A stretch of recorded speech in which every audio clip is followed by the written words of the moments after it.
మార్కాపురం జిల్లా గిద్దలూరు మండలం కిష్టంశెట్టిపల్లిలో Sanjeevani project లబ్ధిదారులతో CM Chandrababu మాట్లాడుతున్నారు. ఇప్పుడు లైవ్ చూద్దాం.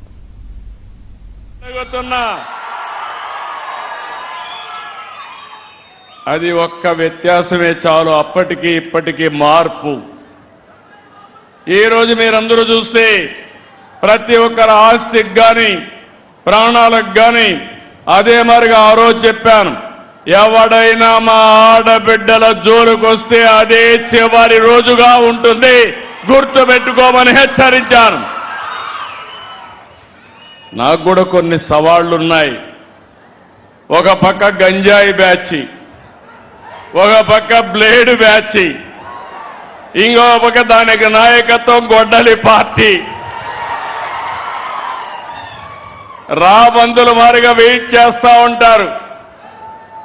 మీకు అందరికీ తెలుసు, ఏది జరగకపోయినా దానికి చాలా తెలివైన నేరాలు చేసే దిట్టలు వీళ్ళు అలాంటివన్నీ చేస్తారు. అలాంటివి అధిగమించి నేను అనుకున్న లక్ష్యానికి పనిచేస్తున్నా. ఈరోజు మా ఆడబిడ్డలను చూస్తే తల్లికి వందనం, ఎంతమంది పిల్లలుంటే అంతమందికి 15,000 వేసే ఘనత ఒక ఎన్డీఏకి దక్కింది. 2 స్త్రీ శక్తి. స్త్రీ శక్తి అంటే చూపించాలని మీరు ఎక్కడికి పోయినా ఎవరి అనుమతి లేకుండా ఉచితంగా ప్రయాణ సౌకర్యం చేసే ఏర్పాటు చేసిన కూటమి ఎన్డీఏ.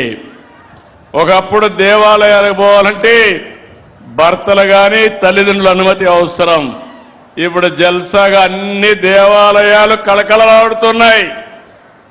అలాంటి మంచి కార్యక్రమానికి శ్రీకారం చుట్టాం. మీకు ఖర్చు తగ్గించడానికి ఈరోజు మీరు ఒక్కసారి ఆలోచిస్తే 3 వంట గ్యాస్ సిలిండర్లు ఉచితంగా ఇస్తున్నాం. మొన్నే అన్నదాతకి 20,000 రూపాయలు ఇస్తామన్నాం. కేంద్రం రాష్ట్రం కలిసి ఇస్తామన్నాం. మొన్నే ఒక విడత వేశాం, ఇంకా 2 విడతలేస్తాం. ప్రతి సంవత్సరం ప్రతి రైతుకి 20,000 రూపాయలు మీ అకౌంట్లో వేసే బాధ్యత ఈ ప్రభుత్వానిది.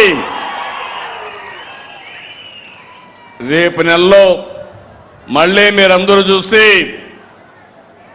తల్లికి వందనం కింద తల్లులందరూ రెడీగా ఉండాలి.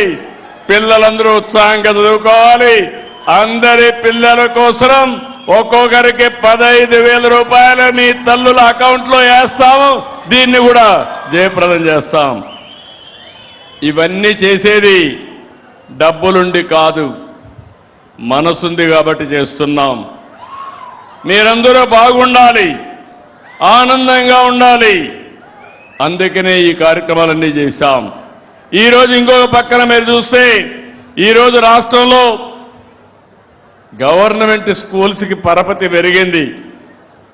మొట్టమొదటిసారిగా ప్రైవేట్ స్కూల్స్ పైన మోజు తగ్గి 1,00,000 మంది పిల్లలు మళ్ళీ గవర్నమెంట్ స్కూల్కి వచ్చారంటే అది ఎన్డీఏ సత్తా. ఇలాంటి అనేక వినూత్నమైన కార్యక్రమాలతో ముందుకు పోతున్నాం. ఈరోజు నేను ఇక్కడికి వచ్చినప్పుడు సంజీవని ఒక వినూత్నమైన కార్యక్రమాన్ని తీసుకొచ్చాను.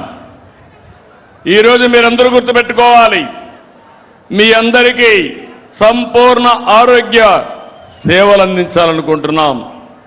టెక్నాలజీ వచ్చింది. ఒకప్పుడు ఐటీ పెట్టాను, ఇప్పుడు నేను క్వాంటమ్ లేకపోతే ఏఐ ఇవన్నీ మాట్లాడుతున్నాం. అయితే ఒక విషయం మీరు గుర్తుపెట్టుకోవాలి, ఒక వ్యక్తికి డబ్బు, పదవి, హోదా, కార్లు, బంగళాలు అన్నీ ఉన్నాయి, కానీ ఆరోగ్యం లేదు.